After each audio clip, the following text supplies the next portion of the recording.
Je vous le disais en titre, et comme à chaque célébration de l'indépendance du Burkina, la radio nationale déroule le tapis d'honneur à un valeureux fils ou fille du pays. Maître Frédéric Titenga Passéré était à l'honneur ce 11 décembre. Les auditeurs ont pu découvrir ou redécouvrir les facettes de la vie du premier avocat noir du Burkina et fondateur du musée de Manéga, Maïmouna Traoré et Bernard Kombelem.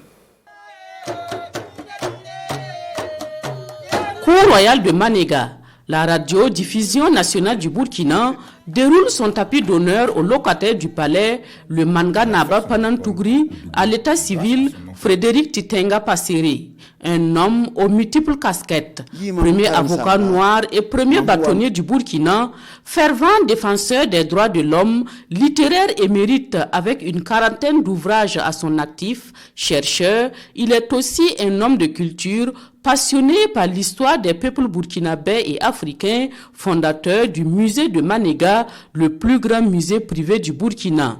Du haut de ses 78 ans, c'est un homme aux souvenirs vivaces qui lève un coin du voile sur une partie de sa vie.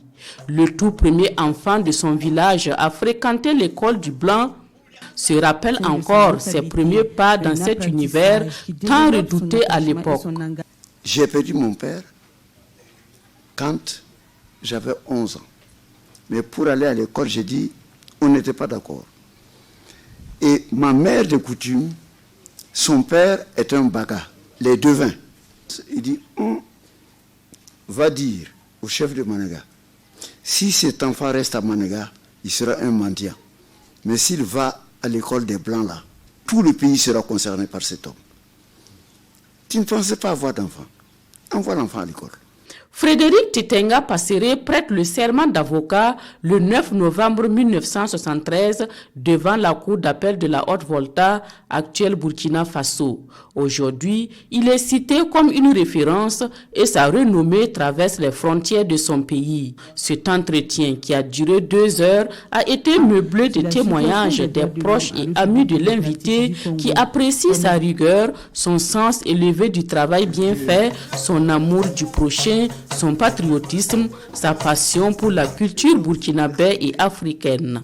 À l'écouter, son parcours a été jalonné d'exploits, mais aussi de difficultés. J'ai été saisi et on m'a condamné 3 fois à mort sous la Révolution. Tout ce que je vous ai dit, les désagréments que j'ai connus, je suis honnête, surtout avec la mémoire.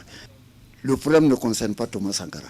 Interrogé sur sa conception de la cohésion sociale, de la réconciliation nationale et de la lutte contre le terrorisme, l'homme qui a grandi, entouré de notables et éduqué selon les rites et traditions Mouaga, exprime son regret face aux dérives qui mettent à mal le vivre ensemble au Burkina Faso. Il appelle ainsi donc à un sursaut patriotique comme l'ont fait les devanciers.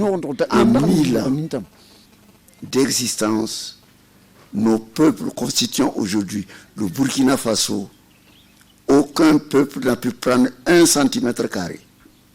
Ce n'est pas aujourd'hui que nous allons perdre notre territoire. Pour moi, lutter, c'est un devoir. Je tiens cela de mon sang, je tiens cela de mes ancêtres. Et je sais que chaque Burkinabé détient et doit détenir cela de son sang. Il ne doit pas accepter la mort et surtout l'humiliation par le terrorisme. Pour la commémoration du 61e anniversaire de l'indépendance du Burkina Faso qui devait se tenir dans la région du plateau central, Maître Frédéric Titenga Passéré a été désigné parrain du lancement des travaux. Engagé pour le développement de son village depuis qu'il était étudiant à travers la construction d'infrastructures socio-économiques, Manga Naba Panantougri salue la célébration tournante du 11 décembre.